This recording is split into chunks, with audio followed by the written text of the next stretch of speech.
Toilet यानी washroom से आने के बाद हाथ धोते वक्त कलमा पढ़ना क्या ये ज़रूरी है? अगर कोई शख्स हाथ धोते वक्त कलमा ना पढ़े तो क्या उसके हाथ पाक होंगे या नहीं होंगे?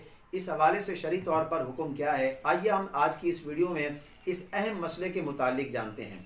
नाज़रीन मोहतरम, याद रखिएगा, बहुत सारे लोग ऐसे होते हैं कि जब वो गुस्ल कर रहे होते हैं या जब वो वॉशरूम से आते हैं और वॉशरूम से आने के बाद जब वो हाथ धोते हैं तो उस वक़्त कलमा पढ़ते हैं और वो कलमा पढ़ने को ज़रूरी समझते हैं। यानी मिसाल के तौर पर एक शख्स जो है वो गुस्ल खाने के अंदर गुस्ल कर रहा है, नापाकी का गुस्ल कर रहा है, तो बहुत सारे लोगों का ये ख्याल है कि जब तक हम कलमा नहीं पढ़ेंगे उस वक्त तक जो है हमारा गुस्ल नहीं होगा, हम पाक नहीं होंगे। ये एक बहुत बड़ी गलत फहमी है। बहुत सारे लोग इस गलत फहमी में मुब्तला होते हैं। जब आप गुस्ल कर रहे हों तो गुस्ल खाने के अंदर ऐसी किसी भी जगह के अंदर जो नापाकी वाली जगह हो, नजस जगह हो, वहाँ पर कलमा पढ़ना, अल्लाह का जिक्र करना ये बिल्कुल जायज़ नहीं है। दूसरी सूरत यह है कि जब आप वॉशरूम से, टॉयलेट से फारिग होने के बाद आते हैं और हाथ धोते हैं तो क्या उस वक़्त कलमे का पढ़ना ये ज़रूरी है या ज़रूरी नहीं है?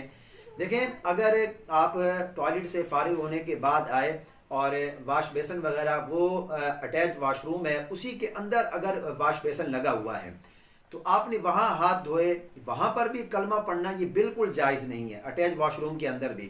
अच्छा, कलमा पढ़ने की दो सूरतें, एक तो ये है कि आप वाशरूम से बाहर आ गए, बाहर वॉश बेसन लगा हुआ है, वहाँ आकर आपने जो है वो हाथ धोए और आपने कलमा पढ़ लिया, इस नीयत से नहीं कि जब तक हम कलमा नहीं पढ़ेंगे हम पाक नहीं होंगे, इस नीयत से नहीं पढ़ा, बल्कि आपने वैसे ही कलमा पढ़ लिया, इसमें कोई हर्ज नहीं है। अगर कोई शख्स इस नीयत से कलमा पढ़ता है कि जब तक हमने कलमा नहीं पढ़ा तो हमारे हाथ पाक नहीं होंगे, तो याद रखिएगा ये एक बहुत बड़ी गलत फहमी है। कलमा पढ़ने से ना तो आपका गुस्ल होगा और ना ही आपके हाथ पाक होंगे। अगर आप पर गुस्ल फ़र्ज़ है तो आप 1000 दफ़ा भी कलमा पढ़ लें तो आप पाक नहीं होंगे जब तक कि आप पानी से पाकी ना हासिल कर लें। तो इसी तरह याद रखें, पाकी कलमा पढ़ने से हासिल नहीं होती, पाकी जो है ये पानी से हासिल होती है। तो आप गुस्ल कर रहे हैं, आपने गुस्ल के 3 फ़राइज़ को अदा कर लिया, अब आप पाक हो चुके हैं, आपको कलमा पढ़ने की ज़रूरत नहीं है। जब आप टॉयलेट से बाहर आए, आपने बाहर आकर जो है वो हाथ धोए, आपने कलमा ना पढ़ा या अंदर वॉश बेसन लगा हुआ है, अंदर ही आपने हाथ धो लिए, तो वहाँ पर भी आपके हाथ जो है वो पाक हो जाएंगे, कलमा पढ़ने की ज़रूरत नहीं है।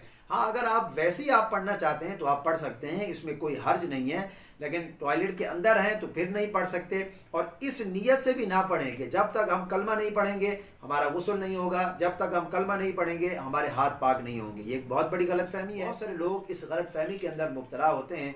शरई एतबार से इस बात की कोई हकीकत नहीं है, किसी हदीस, किसी किताब के अंदर ये बात मौजूद नहीं है।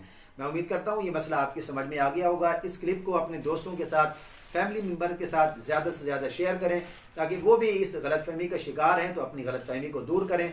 मुझे अपनी ख़ास दुआओं में ज़रूर याद रखें। अल्लाह पाक हम सबको सही मानों में दीन मतीन की समझ अता फरमाए।